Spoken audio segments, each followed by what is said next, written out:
interesting things in the news, and I thought maybe we would start with that, particularly the Unity platform. Mariana, are you familiar with this, or was that new to you this week as well? That was news. So, the Unity platform is designed to help non technical people get involved with blockchain and create NFTs. And it seems like a really great opportunity for those of us who are not engineers to get into the game. And, this is really part of an overall trend. I do a lot of the trend casting for CES, and we're definitely seeing a trend towards low code and no code types of technology where there are platforms that allow people to use natural language or drag and drop or very basic things to do stuff that used to take a designer or an engineer to do. And like some, very popular examples of this might be Canva or Squarespace or some of these other tools that we're familiar with. And Unity is seeking to be that same kind of company that allows non technical people to move in this space. George, what happened to your leg? I see in your picture there. maybe you can maybe you can pop your hand up and let us know what happened to your leg in the picture there. But this is a very exciting development, and I think it's going to allow a lot more people to participate. Okay, George, tell us what's up. Oh, I think I said yes. Hey, There we go. Hey, so that so was what? a compound fracture ski accident Oh a man. while ago. But I got this notification here, and I was interested in hearing what you guys are doing in this section here. Just didn't know what your focus was. So thanks for having Yeah. us. Did you have any burning questions about NFT, DeFi, or DAOs? We're happy to answer them. This is I really. no, I'm pretty involved, and I'm just listening in on what you guys are doing. Oh, cool. Well, what are you doing, George? Let us know. Just looking at whatever is an interesting potential investment in the space of Okay. NFTs. Mostly looking at platforms. Well, speaking of platforms, there was also some big news this week on the platform front. Gaming platform. Mariana, did you want to talk about that or shall I? Go ahead. Okay. So I'm just pulling up the email because I can't truthfully memorize all of this stuff because it's happening so fast. But Forte raised, I don't know, do they say it Forte or do they say Fort? Not really sure. But they raised 725 million for a compliant blockchain gaming platform. So this thing is definitely en route to be another unicorn. So what they have is a behind the scenes blockchain game platform, which will allow game companies to create games that are not only blockchain enabled but also interoperable. And this is such a cool invention in terms of this movement towards what we call the metaverse, which is a sort of a virtual place where we're all going to be able to work together. And I think this is a huge step in that direction. And, that is not a small raise. This company is only 2 years old. They have 200 employees, but only 2 years old, and they raised 725 million. And so they're on course to be the next unicorn, like Mythical Games or Dapper Labs or Sky Mavis, all making games on the blockchain. And when it comes to gaming on the blockchain, there's a couple of things that are particularly interesting. One of those is pay to play. We're seeing a lot of companies doing that, and another is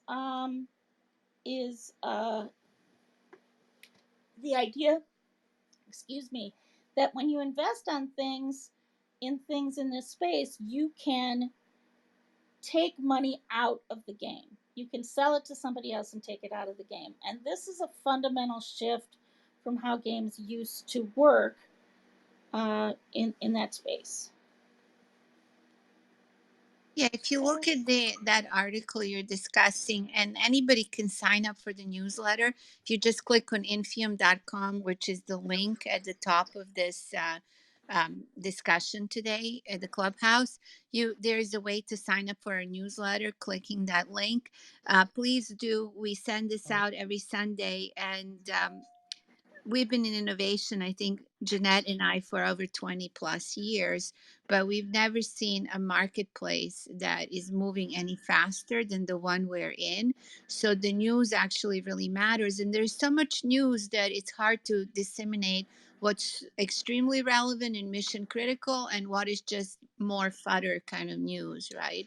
And so what's interesting about this article for me and why I included it in this newsletter is that um, the Forte deal comes shortly after several NFT gaming companies have hit a unicorn status, which is above billion valuation.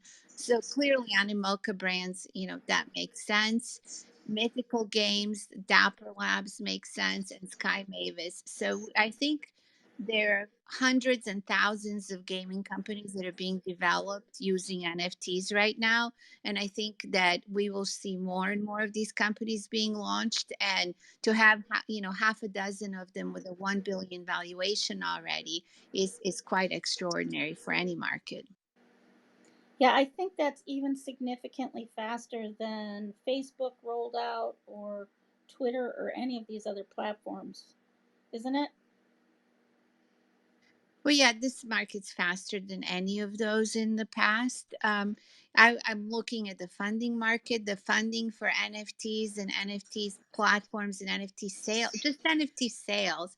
The funding market right now is going to probably hit 20 billion any day just for this year. And the total ICO market was that much, in the first year and a half of the boom, right before the bust came around. So I feel that we're already tracking in excess of an ICO market with the NFTs this year. That's great.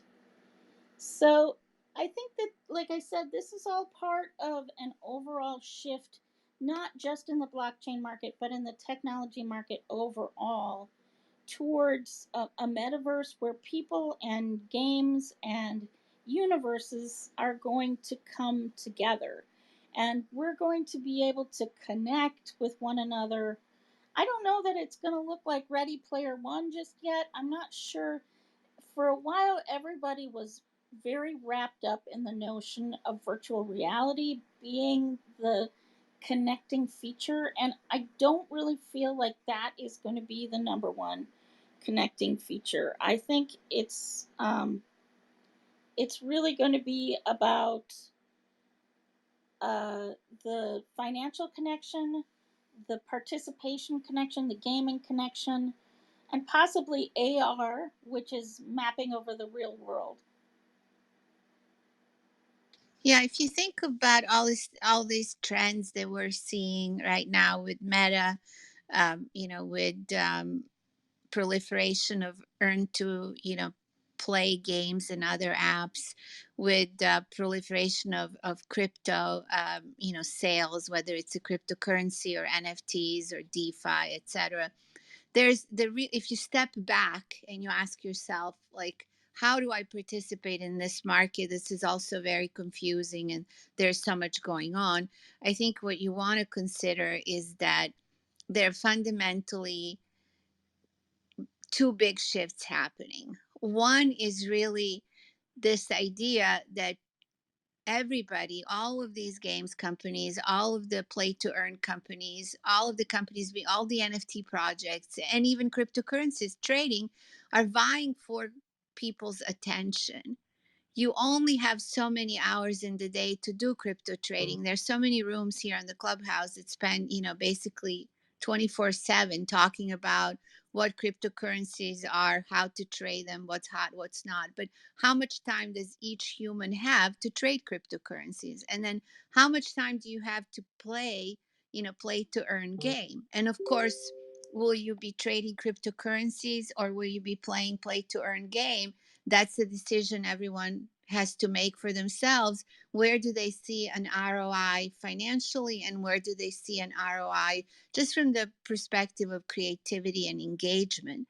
So at the end of the day, whatever business you're building at the moment has to capture people's attention in a way that's better and more interesting and more lucrative, but yet more fun than the other companies that are in the marketplace. That's really what we're going to be vying for here, is people's attention during each day. Hi, Terry. Welcome. Would you like to introduce yourself? Hi, hi. Sorry, I'm on a Zoom call right now. I just Oh, popped in, but I'll be right back, okay? okay. No, I think that's a really good point, Mariana. And I think this idea of attention and time, it's an old adage that you can always have more money, but everybody's, time is a limited resource for everyone. And so time is precious. And I wonder if the experience of the pandemic and the great resignation and all of this is really about reconsidering time and figuring out about what is the most important use of your time.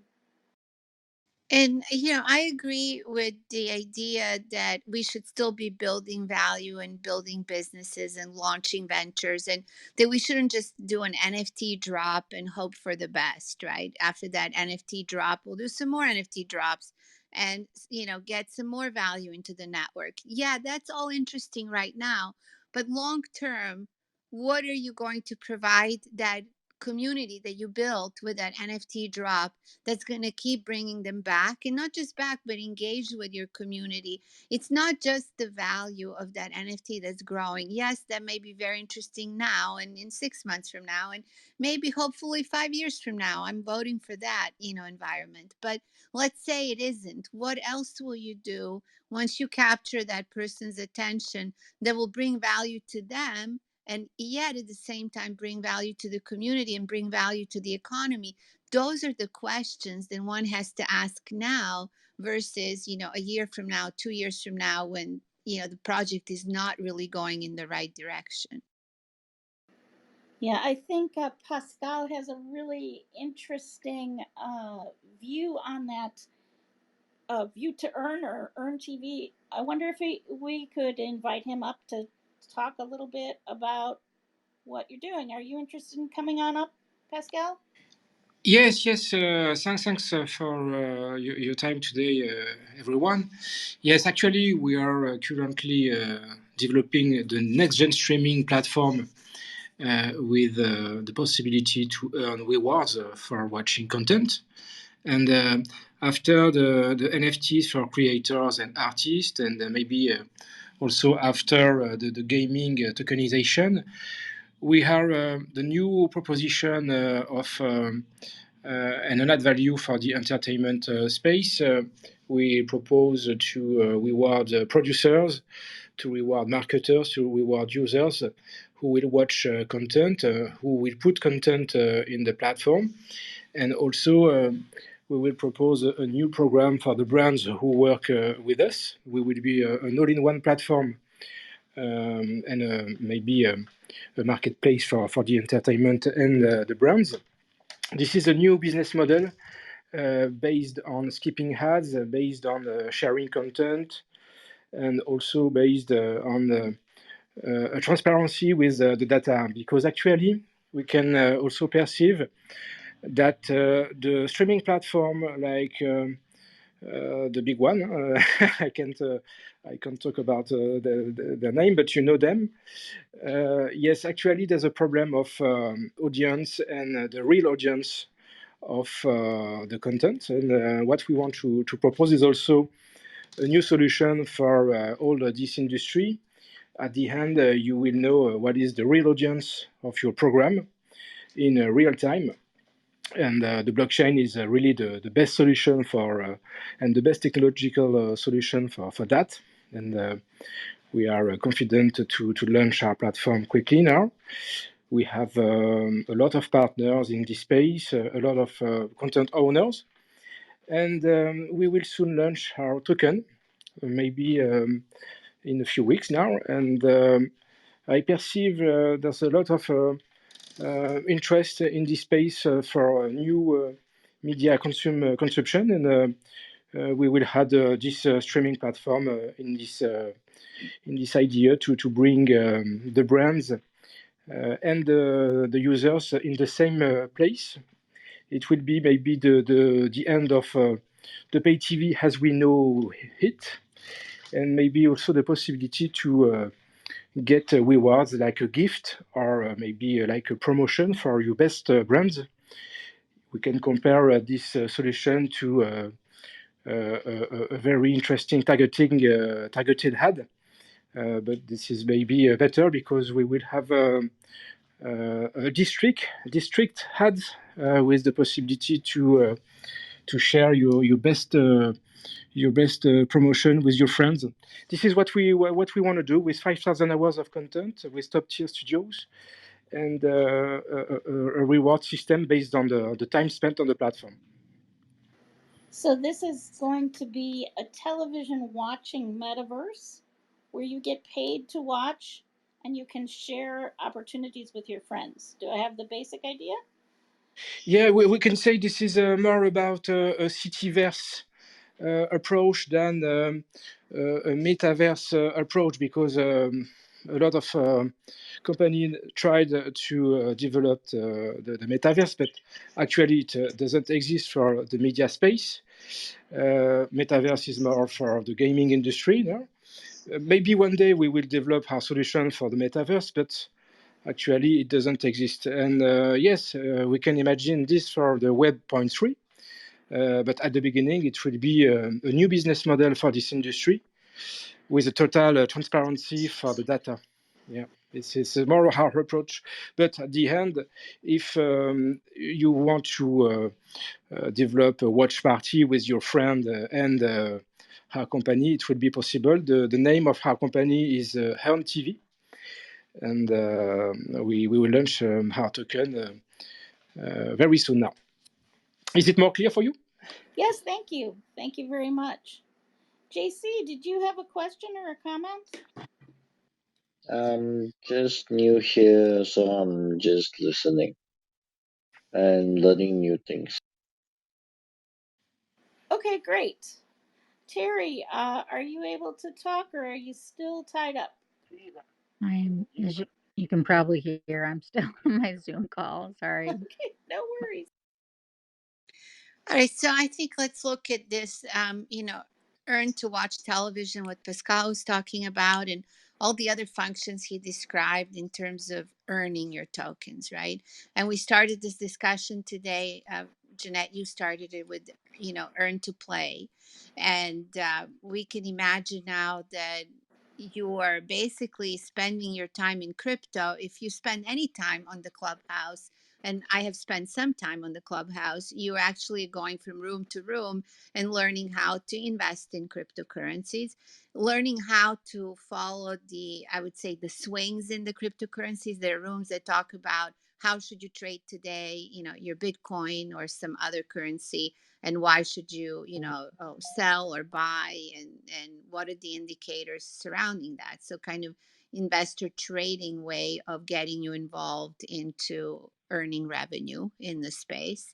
There are rooms that are talking about NFT drops where you can actually get a mint, a free NFT, or near free or inexpensive NFT, and hopefully see that NFT double, triple, quadruple, 10x in value by next day or next week, and then sell it and or hold it depending on how dedicated you are to that community. There are rooms that talk about ways of how should you invest your money, and in terms of just different cryptocurrencies, why should you consider this or that one, and how do you study the cryptocurrencies, how do you educate yourself on what the project is doing. What I haven't seen a lot on the Clubhouse, but you can certainly find it on Telegram, is all this discussion about DeFi, decentralized finance, yield, basically farming, trying to find where can you stake your crypto that you own for a variety of projects, and how can you earn an interest on that crypto and in short period of time. Where can you invest in new tokens that are being launched? So these launch pad, Telegram groups that tell you that this is what's happening with the new token launches, and you can perhaps invest in these and 100,000x your investment. So when you start thinking about all the different options that one can earn revenue in cryptocurrencies, it's no longer the way that we used to view the world, which is you pay me X amount of dollars and I will give you Y amount of my time to earn those dollars. And hopefully you will pay me, and hopefully you're going to get an ROI from the time I spent and all the services I gave you. It's a very different economy than product economy, and it's a different economy than service economy. So as you build value in this space for yourself, for your own gig economy, if you'd like, you have to think about it. Am I going to be investing? And am I going to be staking? Am I going to be supporting new ventures? And am I going to be watching television to earn revenue? Am I going to be playing games to earn revenue? Am I going to be managing my portfolio of investments, or am I going to be managing one of these nodes and being part of a project? So there's many ways of earning revenue. And what I find challenging, having been in this forever, is like, how do you allocate your time, and how do you actually give your attention to any of those? So that's something that I think would be interesting to discuss. Bitcoin, did Yes, you? Oh, go ahead, Pascal. yes, and I develop NTV with Mariana, and actually we have a lot of partners, as I told just before. But we are also looking for investors for the new year, and yes, we can you can speak with that with us at any time if you are interested. Yeah, we want your attention, says Pascal. And you can back channel. That makes sense Yes. for sure. Yeah. Bitcoin as King, do you have a question or a comment for us? No, I saw that you guys were going to talk about NFTs, DeFi, and DAOs, so I thought I would participate and help if you do have people that come up with questions. I have Welcome. a lot of experience. We love having you on the panel. Thanks for joining Thank us. You you want to so much. give us a little bit of the background, because you really are kind of the OG of the Clubhouse. Maybe you can just tell us a little bit, how how did you form all your groups, and what are you seeing develop? So really, I got in cryptocurrency in 2014, and I was a miner before Ethereum existed, and I used to mine Litecoin and all these crazy crappy coins that had guys, I have mined and traded coins called yellow coin, blue coin, white coin, red coin, green coin, and pink coin. I am not lying to you. Okay, like I have seen the epitome of degeneracy in the beginning stages of this ecosystem. Before I understood the market and how emotional content worked, I failed. And in 2016, I thought I was some sort of idiot who had dedicated years of his life to cryptocurrency, and I decided to step away. Wouldn't you know, a year and a half later, or like a year later, honestly, I was filled with a bit of regress and remorse, like a lot of people who made mistakes and lost their way or ignored the truth. And I almost turned away. I almost became jealous and hateful, actually, of cryptocurrency. And then I realized that I was just a selfish idiot who had been telling the world that Bitcoin was going to be this amazing thing, that this ecosystem with these decentralized applications was going to be the future of how we could interact, and that we could remove trust issues through smart contracts. All this rhetoric I'd been pushing for years. I had forgotten it because I'd been defeated.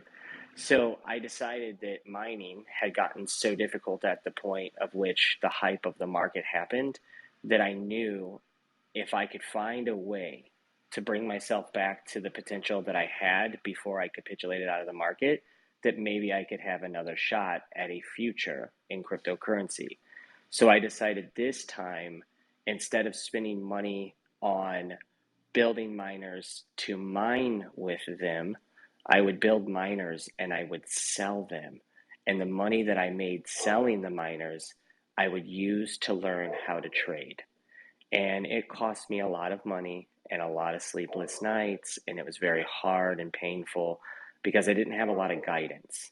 And so when I found guidance and I started to be successful, January 1st of last year, before anything ever went south or, we entered a bull market, I had finally gotten to a point where I felt confident that I no longer needed to go to my day-to-day job where I ran tech companies, businesses, local businesses. We basically, solve problems for people, help you with in-home smart devices.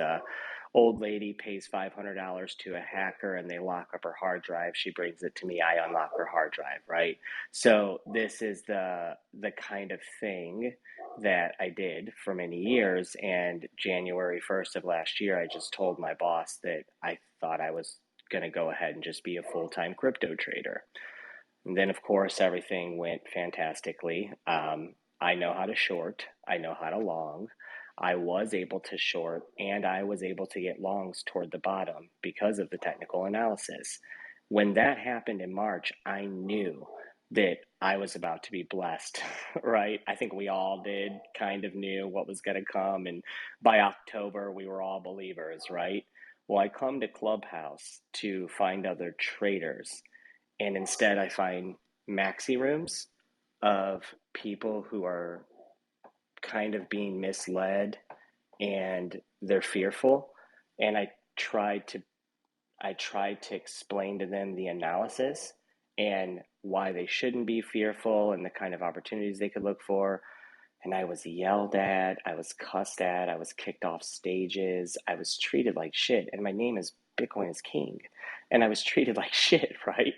So, and all I was trying to do was help. So I just decided that if there were people who were interested in the stuff I was interested in, well, maybe I could just find those people and together we could learn and be better and blah, blah, blah. And it wound up turning into our community and it wound up being this much larger umbrella of things. And then I met people like you guys and you're interested in DeFi and DAOs and NFTs. And, I'm a trader and I'm sitting here thinking, hey, bud, you're only a trader because you needed a way back in.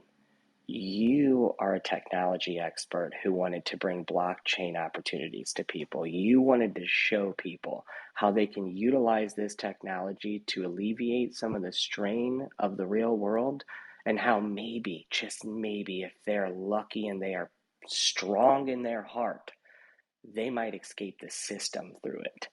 And you have that opportunity now with all these people. You don't know who they'll be. You don't know which ones will make it, which ones will be here in 4 years.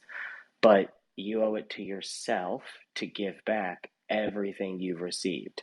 And then, of course, I was so lucky. I meet people like you guys. I meet Terry. I meet Jules and Fox. And next thing you know, people just keep showing up. And I realize not everybody is going to be a trader. So how can I use my experience to provide an even better, environment? And it came down to what you guys are doing, talking about NFTs and DeFi and DAOs and teaching them about the market cycles and understanding rotations and opportunities. And now we're talking about utility in the future of the world. You guys know it. You see tokenization and you go, wow, how many useful things like in the future might tokenization actually change, and can it really bridge the gap between what I think is abuse for all of us? I mean, in other countries I could even argue it's worse, because at least in the United States, even though the wealth income gap is how it is, and even though the government is how it is, and the one percenters are how they are, we also have that effect on the rest of the world. So when I see the United States embracing cryptocurrency the way that they do, but there's so much resistance, I feel compelled that like every single day, all of us need to be in these environments, helping people break through the mold, because maybe a transfer of wealth doesn't happen where you steal all the money from the rich people in one fell swoop. Perhaps a transfer of wealth happens where the gluttonous pigs who would take everything from you are left with no choice but to give more back to you. Because if they do not, then you will exist in an ecosystem that is not inside of their control. And so now I think we all have a very good opportunity over this next 4-year cycle to actually have more of a dominating impact on how the governments, or not even the governments, because they can do whatever they want, but what about the retail companies that enable the governments? Those people's business models are going to not only currently be shook, but over the next 4 years, they're going to have to change. Like Visa is already working, right? And the government's already talking about CBDCs because they recognize it. And we're all so lucky to be part of this early foundation, even though it feels like it's been a long time. I think that we're just now getting there. So that's the story. You know, I That love your story because you just summarized what I was trying to sort of put in a coordinate system, which is you started as a technologist. You then got to manage a node. So you were earning revenue to actually be part of the ecosystem. You left, you came back as a trader. So you started spending time trading and taught yourself how to do all those things to do trading properly, which is fascinating. And then you realize that your technology background can help you build businesses in the space and encourage people to build businesses for a bigger wealth transfer. I think that sort of like rite of passage will happen for so many people in this space, because it's very powerful to see what you're describing, that someone who couldn't really afford to live and support their family in certain jurisdiction now has an ability to do so because of a layer 2 protocol or layer 1, or because of an application on any of these protocols earning revenue, etc. So I feel that we're in the biggest wealth transfer in our lifetime, and I think you and Terry and everyone else doing these rooms in the clubhouse, I think is just an awesome way of growing the ecosystem, and you guys are doing the necessary work and very important work. And thank you for coming here today. We're grateful to have you. Thank you for yes, holding the space. definitely. Thanks so much for your thoughts. And I wanted to just refresh the room quickly and say that this room is put on by Infiom, and you can go to infiom.com to join our mailing list, and we will send out a newsletter every week that gives you sort of a brief overview of what is happening, and you'll learn about our clubhouse rooms and our Zoom salon that happens every other week. But I wanted to remind you that this session is really about you, and I see we have some new people, and wanted to invite them to speak or ask questions. Go ahead, Tiny Elephant. Hey, good day. Yeah, I came in the room. I saw King.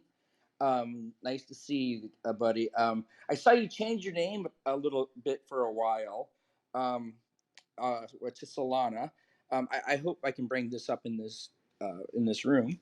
I was just curious about that. I'm learning about other currencies, other platforms. I'm just curious in regards your thoughts on that. I've heard a lot about it in regards to gaming, and just wanted to hear your thoughts on that and anybody else's thoughts. And I appreciate it. Appreciate you guys. I was having a lot of fun as Solana is King, but the moment I changed my name from Bitcoin is King to Solana is King, people around the ecosystem started using Bitcoin as their first name and then putting similarities afterwards so that they looked like it was me on stage.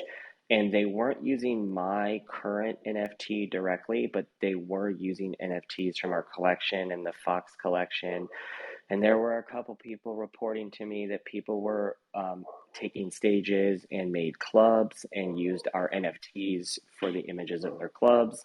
So I had to find these people. I see, guys. Of course, I didn't come into the space as an influencer. I came into the space as a trader with like a dozen friends in real life.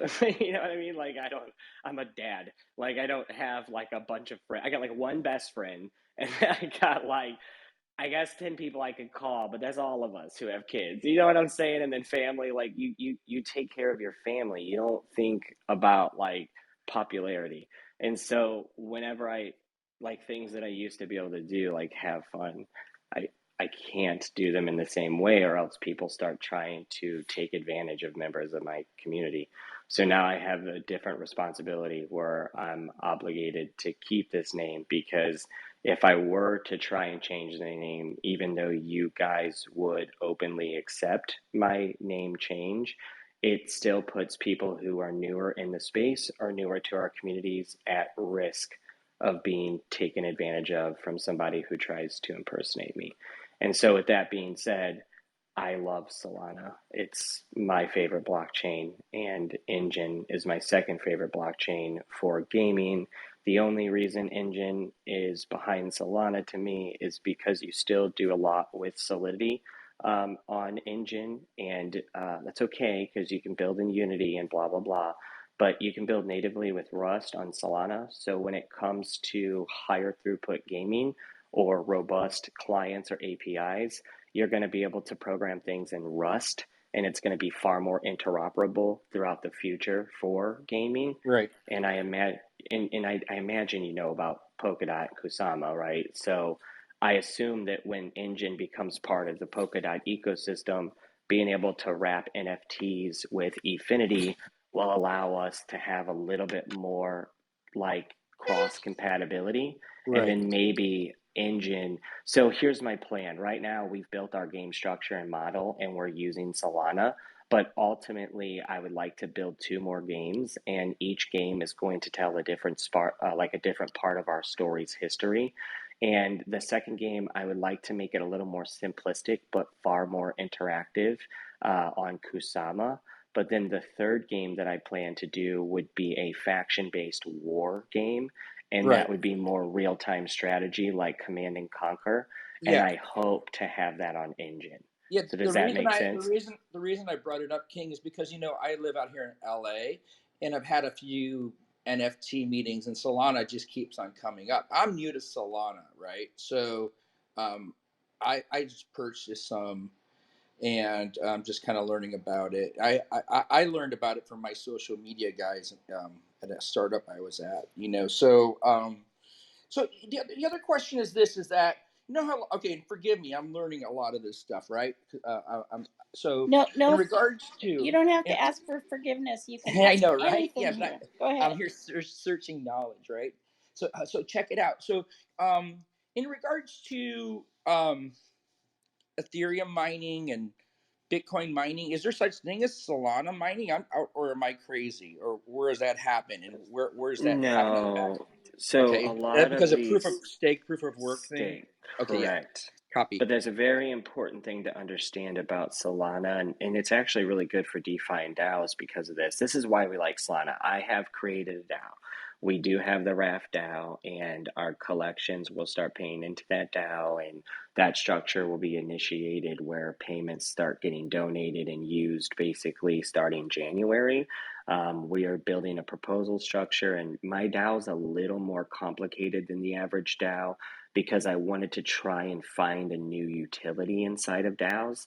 And what I did is I found a way that I can use multiple different NFT collections and allow those tokens to act as voting mechanisms for the people who hold the NFTs. And this prevents us from having a token out there that is purchasable. So somebody can't just go buy 51%. You would actually have to buy, there is a total amount of NFTs that will be used over time for voting. Right now, that total is 12,000. If you tried to buy 6,001 NFTs, we would notice. So you're not going to be able to corrupt the system if we do it this way. Cool. We have a token, but that's going to be for the game and the universe that we're building around the NFTs. It's not actually going to be directly able to influence or manipulate the network in any way. And the reason I like Solana, even though it is a proof of stake and people will argue that is a centralized technology, most things are today, they wrap their soul whenever they send it from the wallet to another wallet. And the reason that's important is think about a DEX. Whenever one of you get into a DeFi project or you add money to a liquidity pool, you typically do that with whatever pairing. So if it's on Ethereum or Uniswap, let's say, or I guess Sushi is a better example, Sushi Swap, then you would put wrapped ether with a token. Okay, great. Well, what if you just transfer? You just want to swap for Shiba Inu or whatever the hell. Well, you wrap the ETH still, and there's a peg token that represents it on the network, and it's exchanged for the SHIB. Well, why do they do that? Well, because if somebody has enough Ethereum, you don't want them to be able to send through a transaction that overweighs the rest of the transactions and makes the network corruptible. So they create a peg token, but you pay the gas fees whenever you wrap and unwrap, right? Or bridge. On Solana, they built it into the code where when you send the Solana token from your wallet to another wallet or make a purchase or whatever, essentially what happens is it atomically wraps the Solana on chain and actually uses WSOL for the transaction. And then when it hits your wallet, they atomically unwrap it on chain. So you didn't even know that happened. Well, then why would they do that? Because if you try to use 51% of the network supply, it doesn't matter because wrapped SOL doesn't control the network's consensus or validation. SOL does. So if you're sending from one wallet to another, if they wrap it before it leaves your wallet, it can't have an effect on the network no matter how much you have. It's unhackable. I thought that was genius. And so all of a sudden, it can also do 50,000 TPS. Okay, I'm sold. Let's see how the tech is. Turns out the tech's great. And turns out everything's great. It went to number 4 on the chart. You know what I'm saying? Turns out it was awesome. Yeah. But the first thing was, wow, you can't compromise it even if you have 51% of the supply. Well, that's different than everything else. Right. That's Very so good. cool. I wish Scott Carlson was here today. He's one of our frequent contributors on this panel. He runs blockchain practice for Kudelski Security, and they actually work with the security audits for Solana and for all of the applications on it. It would be fun to have that discussion with him in terms of, the actual, security that they've implemented into that chain. They do other chains as well, but it So would I be a need fun. to have that guy on my friends list. Yes, If you could back channel me sure. his name again, I'll look him up and follow him and ping him because I would love to get a chance to talk to him sometime. We're building a ton of stuff, including the Meta Galaxy on Solana. Like they've already built the Meta Galaxy, but Yeah. they're going to bring it to Solana. So I would love to have that dude. I'd love to have his advice. So thank you, Mariana. Yeah, I'm going to be working on some projects that are based on Solana. So, so this is all helpful. I really appreciate it. Thanks for having me on stage. I'm going to just share one story before I go. I walked into my 12-year-old's room the other morning to get him up for school, and his computer was on, but was turned sideways. And I woke him up and asked him, I said, "Why is your computer sideways?" He goes, "Well, I had it on all night, and the lights were bothering me." I said, "Why don't you just turn it off?" He goes, No, I'm mining Ethereum and Bitcoin. So him and all his little buddies are mining now. making like $80 a month on their gaming computers. Oh, So that's I agree. beautiful, using their graphics cards. Yeah, because like every kid's laptop or desktop has a graphics card. Yeah. Yeah, I'm going to do a video for the community real soon because I've realized that a lot of people play video games in our community. And yeah. I have a pretty nice PC with a GPU in it. So I'm going to show everyone how like maybe 10 minutes, 15 minutes, especially if you have like well, it doesn't matter these days Yeah, because they figured it NVIDIA's, out on YouTube, yeah, but I yeah, just thought exactly. it was great. He took the initiative on his own. I didn't need any That's so support. awesome. So, well, thank you again. I'm off to earn fiat to turn into crypto later. That's so great. I mean, it's kind of like all of a sudden as a parent now, you become the man, right? So you're going to ask the kids to earn their allowance by doing the dishes, and they're going to be like, "No, I'm decentralized." They're like, no, Dad, why would I do the dishes when I could just play Axie Infinity? It doesn't Right. make any sense. It's interesting. I had been speaking to some influencers that have kids, and they said that their kids now are really not interested in entertainment unless there's an earning component. And I was interested, King, if you had some thoughts about that yourself. Well, hell, Jeanette, I'm not really interested in anything if there's not an earning component. So, yeah, no, Yeah. I love it that we have this now where kids feel so like technology. I have a couple kids, as I said. A long time ago, I had a child with a girl that I didn't know that well, and we split custody. She's 13. Okay, I'm 34. So, like, I had a baby at 21.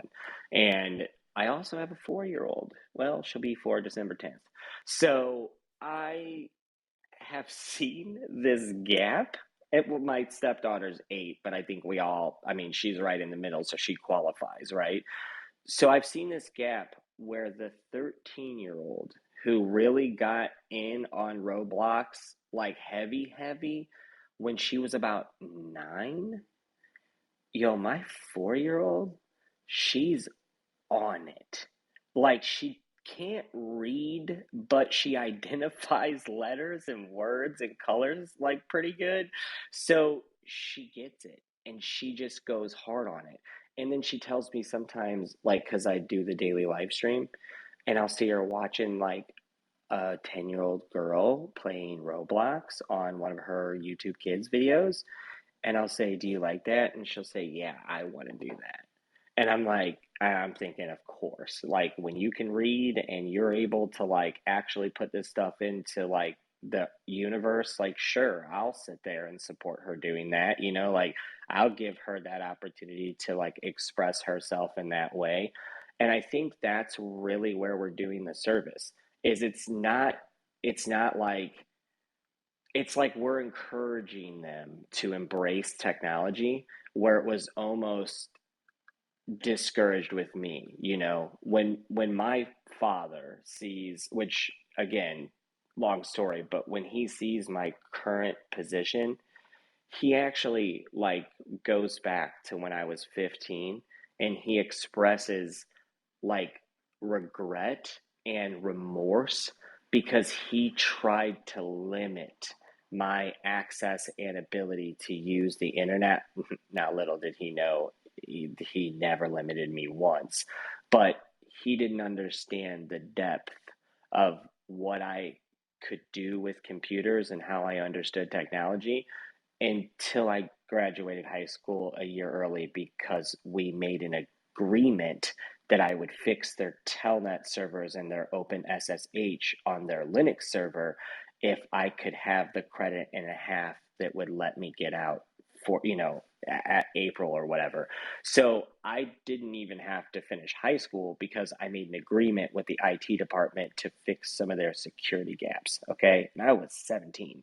So now that I'm 34 and I've wasted a lot of my brain power, I understand that my potential is high, but my youngest's potential is infinite. So when I look at her and I watch her interact and engage with technology and grow up with technology, I accept the future of the world for what it will become. And even though it is physically detrimental to human beings, it doesn't matter, because this is what will pave her path to success. And she will have access to opportunities that are far greater than anything that I ever had access to. And if we, all of us, with the uphill battle, you remember being gone till like 8 p.m. with no cell phones or anything, and your parents just accepted that no one kidnapped you, like that you just came home, like you just came home from a full day of playing at the summer, jumping fences and creeks, and you probably had run-ins with really dangerous situations. Like, I appreciate that I have those experiences and that portion of my life, but if I try to force that on my children, I may actually do a disservice to their future. So I have to find a happy balance on how to create a narrative where the technology is a tool and it's kind of a privilege, but more than anything, it's only a privilege when you're not using it in a way that is productive to you. And I feel like her playing Roblox, I know this is crazy, but when I look at Metaverse and I look at the future, I kind of feel like her getting better every single day at Roblox is going to contribute to her future. And there's no way my parents would have ever thought like that. My stepdad or my mom or my real dad, like none of them would have had that conversation. Now we look and we say, oh, wow, these kids are so smart. Oh, wow, these kids have so much potential. When it was us, these kids are nerds. These kids need to get outside. Yeah. Does that, you know what I'm Yep, I saying? Like, absolutely know what you're saying. And I actually had somebody at the Infinity Festival offer me money because I work as a tech explainer, right? He offered me money to explain to his parents like what he did for a living. Because in our generation that was really a challenge, but and also in my generation in particular, women were kind of rare in tech. And I'm very excited about the idea that not only does your daughter have infinite potential, but she may enter a world where being a girl is not really an issue for her in technology. Whereas when I was starting it, it really kind of was. wow, that's a really good point too. Not only do they have the tools, but also the opportunity, and almost sought after, right? Like he's like a diamond in the rough when I see, and this is why I will support stages like this all day. Because when I see that I've got two women opening a room about NFT, DeFi, and DAOs, I'm like, all right, I need to go in there in case any arrogant male tries to talk like he knows, like I need to be there to put somebody in check. Honestly, it's kind of an egotistical thing maybe, but that's why I was like, ooh, I'll hop in there just in case somebody gets on stage trying to be too fucking smart. You know what I mean? And I really feel that way because I think in these environments, especially with the ecosystem booming and people coming in from the outside environments, and of course there's a lot of scammers still, I feel like any stage that's offering a safe space needs to be protected to be such a thing.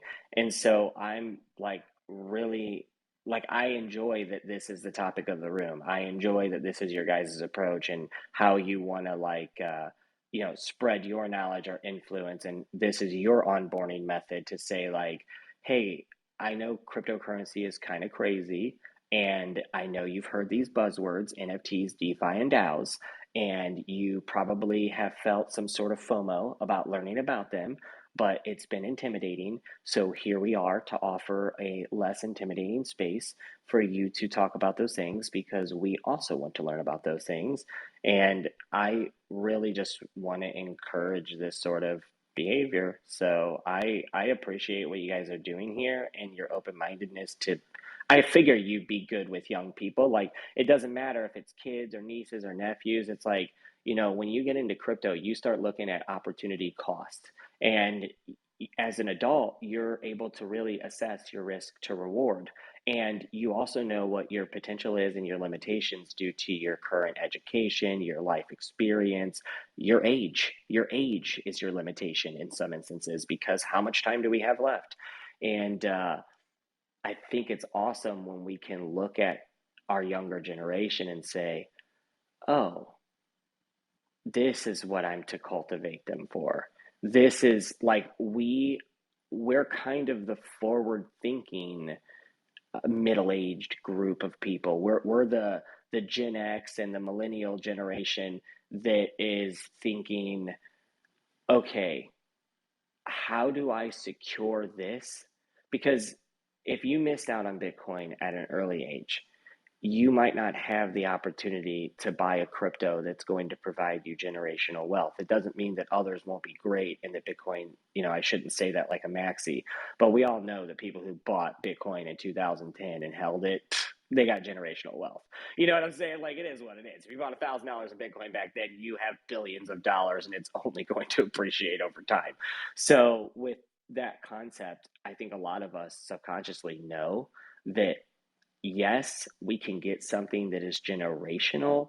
Yes, we can escape the monotony of the traditional world. Yes, we can break into a higher upper class or an upper class lifestyle. And some of us might even become rich. But with all of that being said, our potential is still gauged on what we see as our opportunity. And those of us who look at the children and we also gauge their opportunity. Well, it's just super strange how when I see her opportunity, it feels infinite. Where when I look at mine, it feels like I already know it. I already know my opportunity, my purpose, and my plan. But because she doesn't and she's still being cultivated, she probably has infinite potential that I haven't even considered yet.